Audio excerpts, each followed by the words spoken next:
This is Gray's End Part 2, part of the Decimation event post House of M. This is Uncanny X-Men 467. We went over 466 and we saw that Rachel was having anxiety about meeting the Gray side of her family because in the future that she's from, everyone had been dead. So when she sees these people in the past, she sees ghosts, and it's something that she's having trouble, coping with. But she's finally talked into it, and she finally starts to meet the people and really starting to feel like she has a family. But in the last page, spoilers if you haven't been following along. So pause this video, go check out the video or read the comic and come back, and you're back. So what happens here? At the end of the last issue, we see a character that she's hugging explode. And it's hard. This book's a hard read, by the way. It's her father, Jean Grey's, not her father, I'm sorry, her grandpa, which would be Jean Grey's father. He just explodes into a pile of nothing. And that's where the next part of Gray's End begins. It says, our story thus far. The Shi'ar are a galaxy-spanning extraterrestrial empire. In their theology, the Phoenix represents the end of all that is. Jean Grey of the X-Men became the Phoenix. And even though she died, Jean Grey had a daughter. I'm Rachel Grey. And so we see the Grey family party that we saw in last issue, but we start to see targets. Standard domicile, semi-isolated structure, constituent elements, indigenous woods, brick and concrete, plastic and some steel. Defensive capabilities, negligible. Multiple contacts, unable to isolate prime target. Take the secondary. And so we see this person out on the patio. And then we see the Shi'ar hit squad. And even though that I say that I like older Chris Bachalo work, this is nice. Don't get me wrong. The colors, that kind of negative, I guess you could say, what's the word I'm looking for? Monochromatic look here. By orders of the majestic Shi'ar, the Grey genome is to be erased. Kill them all. And so these guys being a hit squad, that monochromatic, very muted palette works in this regard. The print date on this was February 2006. Now, the title of this book, I believe, is called 24. And I will say, this was 2006. We'll talk about it in a moment. But the countdown here, I understand what it's used, but I can't help thinking of that show with Kiefer Sutherland. What was it called? It was 24 or 24 hours or something like that, where he had to solve a crime within the first 24 hours or whatever. This kind of reminds me of that, but still, we see 1, 2. We see this guy throw a spear. Then we hear Rachel. This is my family. My grandfather was John Grey, 57 years young, and still able to play a main game of one-on-one, tenured professor of history at Bard College, diehard Red Sox fan, whose secret pleasure was trying to sing like Mick Jagger. In the shower, he was going to teach me. Oh, singing like Mick Jagger in the shower. He was going to teach me to dance. And we just see this guy. Fred Harem was an in-law on Grandpa's side, philosopher brainiac for a conservative Beltway think tank. And so we see Rachel covered in blood, and she sends out a psychic scream to the X-Men. We see 3, 4. And this is just a hard read all around because it's just the complete annihilation of her side of the family. This one particularly was hard. And in the midst of it, the X-Men see what's going on. This is what's left of her grandfather from the last issue. You can see that she's resolved to kill whoever it is that's assassinating her family. The artwork is nice, don't get me wrong. The dark tones really work for the book, but here's where it really hit me hard. We're up in kind of like an attic room. Julian didn't like crowds. He loved South Park, even if he wasn't supposed to watch it. He came into the world with a little scar on his forehead, so of course he totally bonded with Harry Potter. Hooked me too. We read the books together. Being a dad, that one hits the hardest.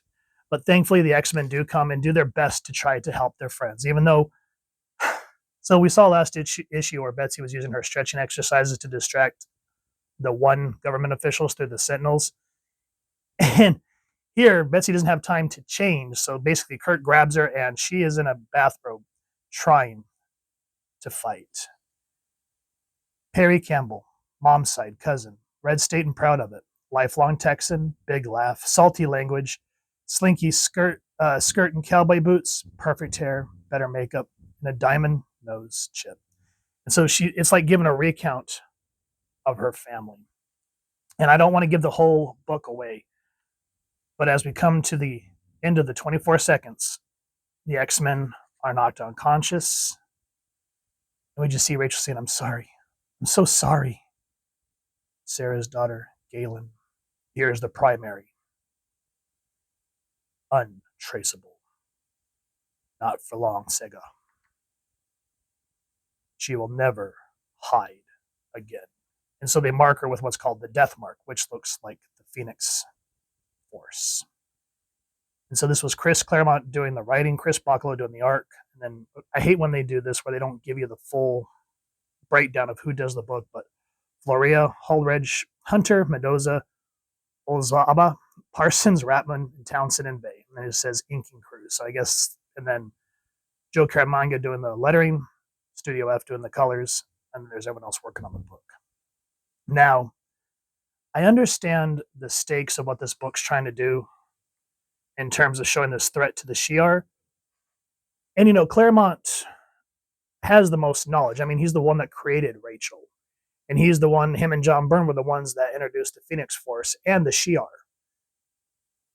So I don't know. I looked it up, and I even asked, I just looked online and I said, does Chris Claremont hate Jean Grey? And a lot of things I found said, no, he actually loves the Grey family.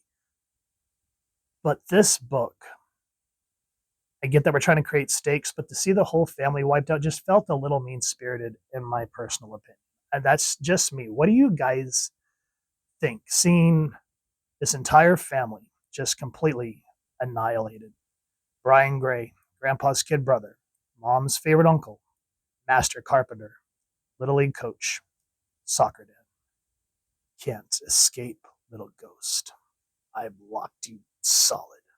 Now to feast.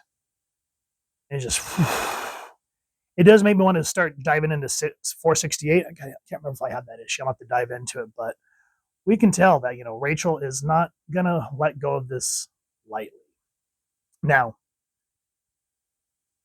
mean-spirited feeling aside, it does raise the stakes. It's intense. And also, the other thing that's kind of baffling, because I haven't read this, we're actually doing this together, guys.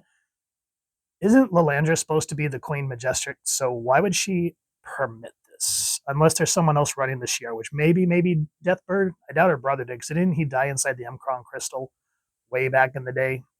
I don't know. The other thing that is probably my biggest gripe of this run, because I was so excited to see Claremont back after the Chuck Austin years.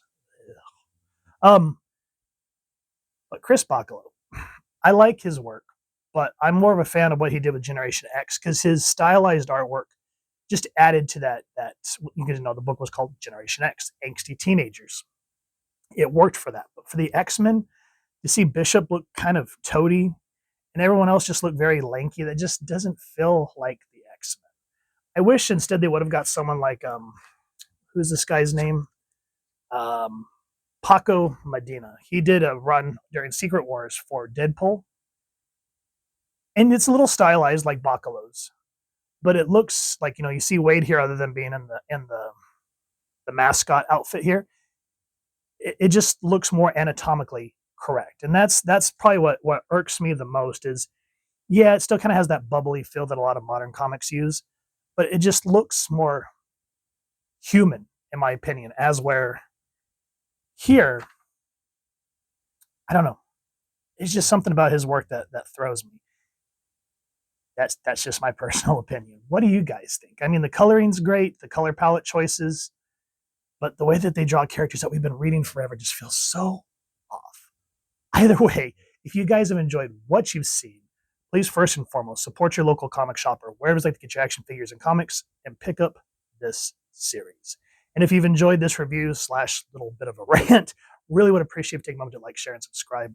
Helps the channel more than you could possibly know. And if you don't mind hitting that fancy little X bell next to subscribe, That way, as we upload content, you guys get notified. Come to the channel, and I love talking with you on hearing your thoughts and feedback down in the comments or the socials, which I'll make sure the links down in the description. And if you enjoy what I do and you'd like to support the channel, I've left a PayPal tip jar link in the description. And if not, I still appreciate you watching this video. Either way, thank you so much for stopping by. Hope you continue to have an absolutely amazing day reading, and happy hunting, everyone.